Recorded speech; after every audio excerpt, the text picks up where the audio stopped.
throne room of the universe, the command center, which is the area that surrounds God's throne. It's Revelation 4 and 5.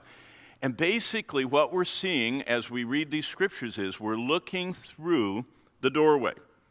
I don't know if you've ever been walking somewhere and all of a sudden a door opens and you just glance down and you see, like if you're in Europe, a lot of the European cities have these courtyards. And when you're walking down the street, it's just dumping, there's garbage and trash, and all of a sudden a courtyard door will open and you look inside there and it's like a palace back there. That's a little bit of what we're seeing here. So Revelation chapter 4, and I'm just going to start reading the first 6 verses through the beginning of 6. It says, "After this I looked." So after John's still on Patmos, and John has already turned around and seen Jesus, and it shocked him. And remember, it says he fell like a dead man. He just collapsed in front of the Lord. And the Lord put his hand on him, stood up, said, "Write these things down." And then he writes, chapter 2, chapter 3, "But after all that," those 7 letters, "I looked, and behold, a door was standing open in heaven." So he looks up and he sees this door, and the first voice, which I had heard speaking to me like a trumpet, said, "Come up here." This is where we would say, "Come up." This is almost a beautiful prefigurement of the church being raptured. Come up. And it's John actually going not to see what will happen, he's seeing what is happening. Isaiah tells us that God sits above the circle of the universe and he sees the end from the beginning. You know what that's old-fashioned for saying time is flat, and it's quantified. Time is what we would say mathematically a dimension, and it's flat. And God sees all time simultaneously. Now we can't see, we are so programmed to sequential, to time flowing, and it really only goes in one direction except in science fiction, But actually, before God, time is flat.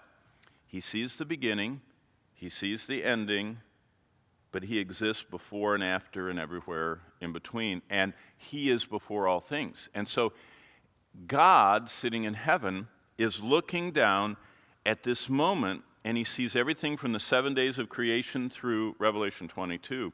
And it's all actually happening at the same time to God, not to us.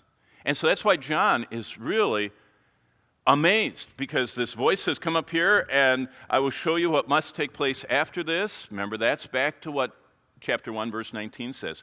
The things which will be after this. Do you see this divine outline of chapter 1, verse 19 I keep referring to, that's in your quizzes and the exam? All of that is the structure of this book. So this is the after these things. This is the future. Verse 2, "At once I was in the Spirit." Boy, there's a lot of that in this book. Remember, I was in the Spirit on the Lord's Day, chapter 1. That's how the book opens. John was in the Spirit. We should be in the Spirit. "Behold, a throne stood in heaven, and one seated on the throne. And he who sat there had the appearance of jasper and carnelian." So you look up jasper and you look up carnelian, and you see that the colors of heaven are very vibrant and living. There are a lot of greens, there are a lot of reds, there are a lot of shades of green, and there are a lot of glistening colors. Some of these precious stones are the kind that are like diamonds, that they have kind of fire in them. So heaven is beautiful. And it says, "And around the throne was a rainbow." Now remember, the floor of heaven is see-through. Remember, it's gold that's crystal clear like glass. So think about this. If this is the throne of God and the floor is glass, it's the first time you see a rainbow not as a 180, but actually in heaven you would see the rainbow as a 360. If you think about it, a rainbow's only half of the circle, but it's stopped by the ground. But in heaven, there's actually this amazing complete arc that goes all the way around top and bottom. So he sees this rainbow, the appearance of emerald. There's that green kind of color. Around the throne were 24 thrones. So here's the main throne, and then there are 24 thrones around the throne, and seated on the thrones were 24 elders, clothed in white garments, with golden crowns on their heads, Now look at what verse 5 says. From the throne came flashes of lightning. So this throne is kind of like a Tesla. You ever seen, not the car, I'm talking about the original, Nikolai Tesla, who made those what do you call them, the globe that the electricity comes out of that you go to in a museum and it makes your hair, if you have hair, stand up, It's, he made one of those Tesla coil things. Well, this is like that with the lightning coming out, and rumblings, and a peal of thunder.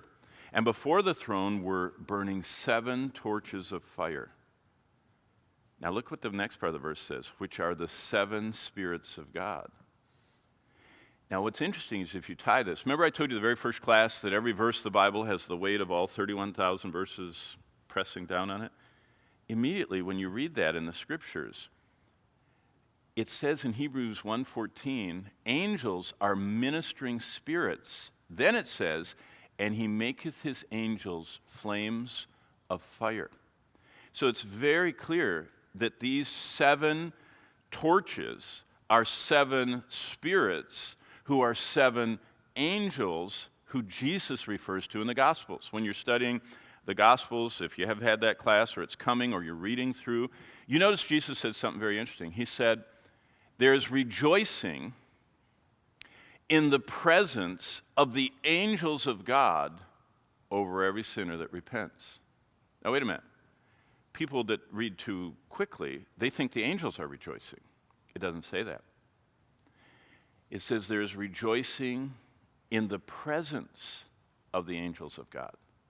The angels, the 7, by the way, these are probably archangels. We only know 2 of them, Michael, Gabriel. There are 5 others. They always stand facing God until he sends them off to do something. These are the highest of the unfallen angels. Now remember, Lucifer was over all of them. He was the anointed covering cherub.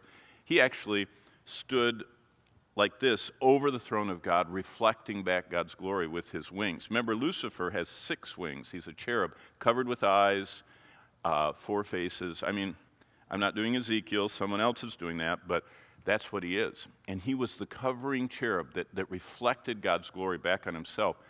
And he was the highest. And then these 7 were the ones that surround the throne. So whenever someone gets saved, God rejoices, and there is rejoicing in the presence of these 7 spirits, these 7 angels that surround the throne. So what a sight it is. And it says that, and there was, as it were, a sea of glass like crystal. And so that's the scene.